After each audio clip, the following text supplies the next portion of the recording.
Hi everyone, my name's Hailey and today we're going to be talking about mindfulness, which is essentially when someone's just very intensely aware of themselves or their surroundings. You're very much just focusing on how you feel, your emotions, physically, mentally, and it's a lot of times achieved through some sort of meditation or relaxation technique, which we're going to dive into those later. For now, we're going to talk about one of the main reasons people practice mindfulness is because it is really good at reducing stress, which is super, super common. I'm sure everyone in this class has experienced stress before. I'm sure everyone in the world has experienced stress. And according to the Cleveland Clinic, the definition for stress is just a natural reaction that the body's going to have to a change or challenge in one's life. And there's lots of different types of stress. You can have acute stress, episodic acute stress, chronic stress, and they're all a little different, but they do all basically have not the exact same, but like they all have the same effects on one's health. Physically, stress can give you hives. It can make you exhausted, dizzy. It can cause chest pain, muscle tension, and even a weakened immune system. And then mentally, stress is going to cause some anxiety, depression, sadness, irritability. Overall, this is all going to lead to the possibility of leading to some pretty bad behaviors like substance abuse, gambling, anything else addictive that's not very good for you. But there are lots of ways to reduce this stress, which is mindfulness, which is what we're focusing on. But you can also do some physical activity. Some people go to therapy. Another really good way is just your social circle. Make sure you're surrounded by people that keep you calm instead of stressing you out more. And yeah, for mindfulness, you'll see why it is very good at reducing stress because the other things that mindfulness can help reduce are just things that stress causes. So according to the Mayo Clinic, mindfulness can help reduce anxiety, depression, insomnia, job burnout, and high blood pressure, and it can improve your attention span, quality of sleep, and diabetes control.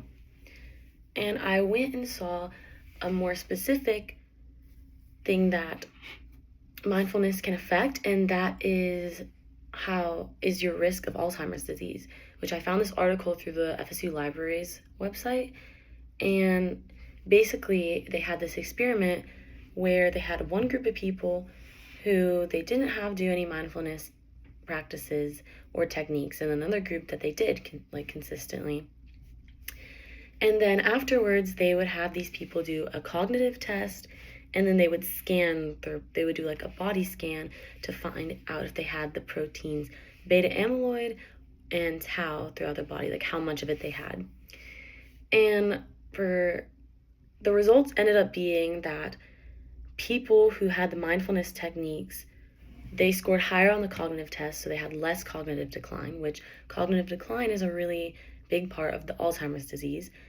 And then it also found that people who did the mindfulness techniques had much less of the proteins beta amyloid and tau in their body, because those are very positively correlated with Alzheimer's. They're not good proteins. The less you have, the better for that. And so essentially, more mindfulness techniques you practice, the less likely you are to have Alzheimer's, which I thought was really interesting that it's able to affect it that much. And then there's lots of different techniques for mindfulness. Like I said, it's like you can do meditation or relaxation. That's kind of like the main focus of all of them. One of the big ones that's really simple is just like breathing, like just focusing on your breath, closing your eyes, that's it. People can do like essentially the same thing, but they focus on a sound. Some people will do it with music where you focus on like how it makes you feel, memories you might have. Another way is imagery. You basically go in and like close your eyes and you picture a certain place where you are. Maybe you're doing something in the place.